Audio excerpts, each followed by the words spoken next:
Hi guys, sitting here in the basement. I think I do my best thinking here. Have a video for you that I've wanted to do for a very long time, and I think in having a direct positive impact on every call center manager, team lead, supervisor, even call center executive out there. Something that's been very important in my growth as a call center manager, and I think again can really help you. And I'm going to pose a question to you guys, and the question is: do your supervisors or do your associates, do they trust you? Right? And trust is a kind of a weird word because there's a lot of different ways that you can go from a definition standpoint. But for me and how I want to frame this is we call it the trust equation, right? And it's kind of the building block of our management trainee program.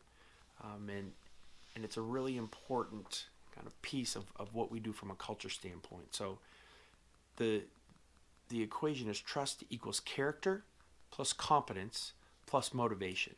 Right, the motivation part I've added probably in the last 5 to 7 years, but I think it's a really important piece. But I want to tell you how I came to this, and it's a story that I think a lot of you can relate to. When I was just starting out in my call center manager, journey, so was on the phones for a while, worked in IT for a little bit, became a supervisor, and then where the story starts, I was the AM production coordinator for a call center. BPO call center that I work for. So again, I was in charge of the AM shift. I don't know, 10 to 15 associates, 250, 300 reps, something like that. The AM shift always outperformed the PM shift. We had higher QA scores, cross-sell, upsell, our sales, attendance, right, was always better than the PM. And as I'm taking over and the months are going on, our stats are going down, and I was a jerk, right? And I think a lot of you maybe can relate to this or know somebody who's really that dictator person, right? Who's maybe that type A personality. You're a minute late, you're in HR, you're not going to cross-sell, you're not going to upsell, you're not going to give effort, I'm writing you up, right? It's kind of react first and then kind of talk and kind of sift through the ashes, I guess, later. That's kind of how I was.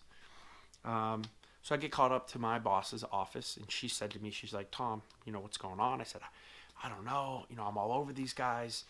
Anytime that they're not doing what they're supposed to do, I write them up. So she said, okay.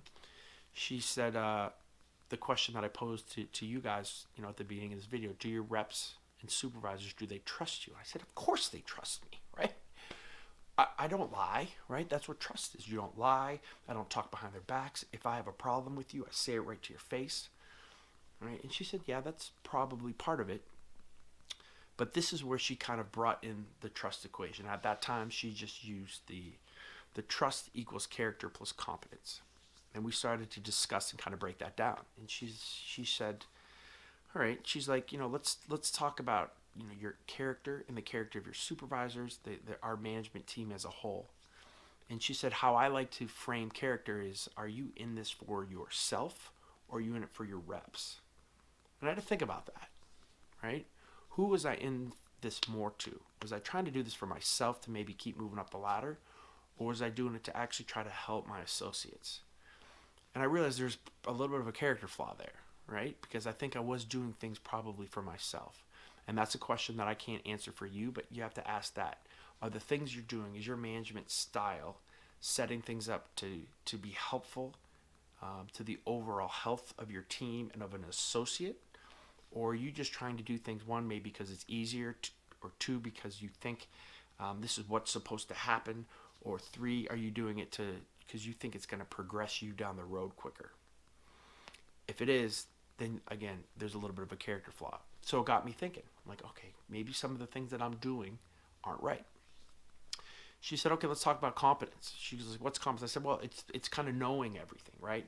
I have to be the one to kind of bring the knowledge to the team, to the supervisors, to make sure that what I'm doing, I can give them the plan and they can go execute it. And she actually this time said, Tom, I can't say that that's right at all. She said how I would frame it. Again, I liked how she always said how I would frame it is, if you're competent, you're going to make more good decisions than bad decisions based on the information that you want to hear. And she asked me if I like to listen to people. Am I taking a feedback from people? And to be honest, I was so intimidated by other people having ideas. At the time, I was probably really insecure with my position. There was people that were older than me, that were more tenured than me. I have this position. I'm kind of on, above them.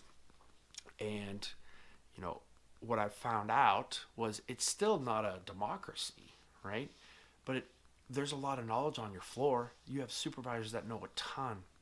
So to have all of them give you information, right? And you be able to process that information, and then to be able to kind of see the outcome with the experience that you have too, makes you extremely competent. So it's not about having all the ideas, right? It's about taking all that information and then making really good decisions with it.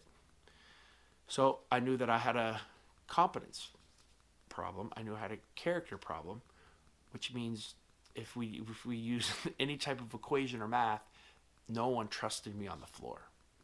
Now, the third piece of this is motivation, and I added this like the last 5 or 7 years, because we talk about the tone is the message on a customer service call.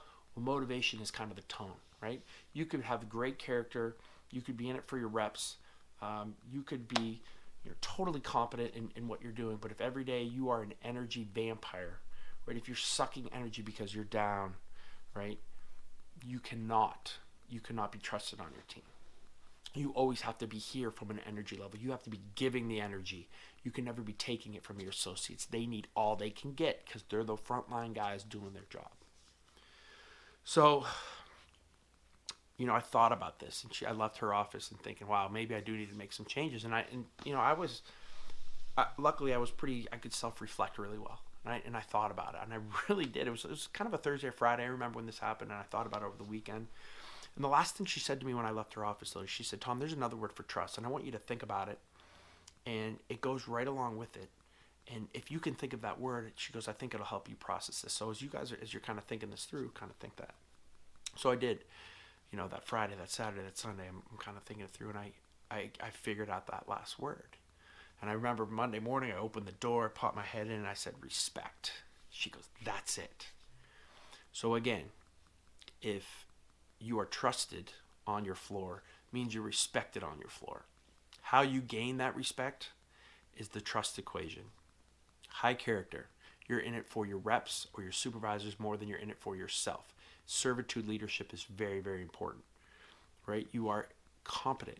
You're listening. You're taking all this information in, and you have the experience to make more good decisions than bad decisions. And the third thing is you are a highly motivated person. You always bring energy from your team. You never take it from your associates. So again, building block of our management training program, building block for our management. I think it's a really, really important and awesome equation. Something I think that you can really start to build character in your call center, character in your management team, if you can get them to espouse this and get them to really understand it. So again, a video I've wanted to do for a really long time. I think that this is so really important from a call center manager aspect. So again, I hope that this helps you. I hope that you can kind of instill some of the high quality, the high character, the high competence, and obviously motivate your associates and your supervisors as well.